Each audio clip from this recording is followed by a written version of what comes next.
నమస్తే, welcome to జనైతి TV.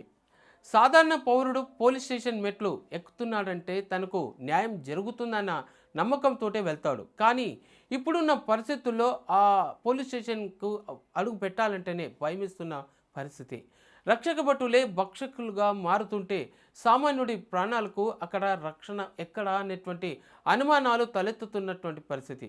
అభాగ్యుల ఆర్ధనాదాలతోటి మారుమోగుతున్న ఈ lockup గదుల్లో ఈ అరాచక కాండకు చర్మగీతం ఎప్పుడు వస్తుందని జనం వెయిట్ చేస్తున్నారు. సో చట్టం చుట్టం కాదు, అది ఉరితాడు అని చెప్పేసి అన్నటువంటి ఆలోచన జనంలో ఉంది. ఇన్నాళ్ళు చట్టం మా జేబులో ఉంది అని విరవీగిన కొందరు పోలీసులకు 2026 ఏప్రిల్ మొదటి వారంలో మధురై సెషన్స్ కోర్టు గట్టిగానే చెంపదెబ్బ కొట్టింది. 2020లో సాతంకులం పోలీస్ స్టేషన్లో తండ్రి కొడుకులైన జయరాజ్, బెన్నిక్స్ను చిత్రహింసలు పెట్టిన ఆ కేసులో 9 మంది పోలీసులకు మరణశిక్ష విధిస్తూ కోర్టు సంచలన తీర్పు ఇచ్చింది.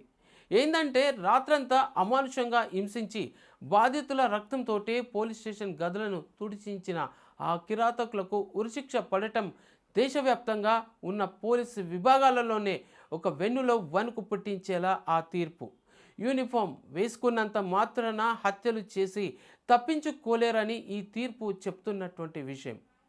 ఇక శవాల దిబ్బ మీద ప్రజాస్వామ్యం ఒక తీర్పుతోనే సంబరపడిపోవడానికి వీల్లేదు. ఎందుకంటే మన కళ్ళ ముందే శవాల దిబ్బలు రోజుకి పెరిగిపోతున్నాయి.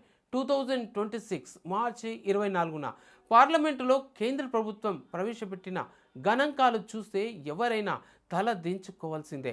ఎందుకంటే 2026 ప్రారంభమైన కేవలం 74 రోజుల్లోనే దేశవ్యాప్తంగా 170 మంది పోలీసులు కస్టడీలోనే మరణించినటువంటి విషయం. అంటే సగటున రోజుకు 2 పౌరులు పోలీసుల చేతుల్లో ప్రాణాలు కోల్పోతున్నటువంటి విషయం. అది ఎలా అంటే బీహార్, రాజస్థాన్, యూపీలు అగ్రస్థానంలో ఉన్నాయి. మరి మన తెలుగు రాష్ట్రాలు కూడా తక్కువగా కాదేమి అని అంటూ తెలంగాణలో ఈ స్వల్ప కాలంలోనే 5 లాకప్లో ప్రాణాలు విడిచినటువంటి విషయం. ఇక గత ఏడాది రాజేష్ అనే దళిత యువకుడి మరణం ఇందుకు నిదర్శనమని చెప్పాలి. పోలీస్ స్టేషన్కు వెళ్ళే వరకు ఆరోగ్యంగా ఉన్న యువకులు లోపలికి వెళ్ళగానే గుండెపేటుతోటో శ్వాసకోశ సమస్యలతోటో చనిపోతున్నారంటే అది వ్యవస్థ చేస్తున్న పచ్చి అబద్ధం కాదా? ఇక ఇక్కడ మూగబోతున్న మూడో కన్ను అని చెప్పాలి. పోలీస్ స్టేషన్లలో ఆడియోతో కూడిన సీసీటీవీ కెమెరాలు ఉండాలని సుప్రీంకోర్టు ఎన్నిసార్లు హెచ్చరించిన క్షేత్రస్థాయిలో పరిస్థితి మాత్రం ఏమాత్రం మారటం లేదు. సామాన్యుడు సిగ్నల్ జంప్ చేస్తే వెంటనే పట్టుకొని కెమెరాలు లాకప్లో ఒక నిరుపేద వెన్నెముక విరుస్తున్నప్పుడు మాత్రం సాంకేతిక లోపంతో అవన్నీ మూగబోతున్నాయి. ఇది అనుకోకుండా జరుగుతున్నది కాదు, ఆధారాలను తుడిచిపెట్టినందుకు జరుగుతున్నటువంటి ఒక వ్యవస్థీకృత కుట్ర. పరిష్కారం మరి ఎలా? బాధ్యత మరి ఎవరిది? రాజకీయ నాయకులు పోలీసులను తమ సొంత సైన్యంగా వాడుకుంటున్నటువంటి పరిస్థితి. మరి ఈ పరిస్థితి నుంచి రాజకీయ నాయకులు మానుకోవాలి. ఒక కానిస్టేబుల్ తప్పు చేస్తే అది పై అధికారుల వైఫల్యంగానే పరిగణించాలి. కేవలం బదిలీలు, సస్పెన్షన్లతోటి ఈ రక్తపాతం ఆగదు. నిబంధనలు మారాలి.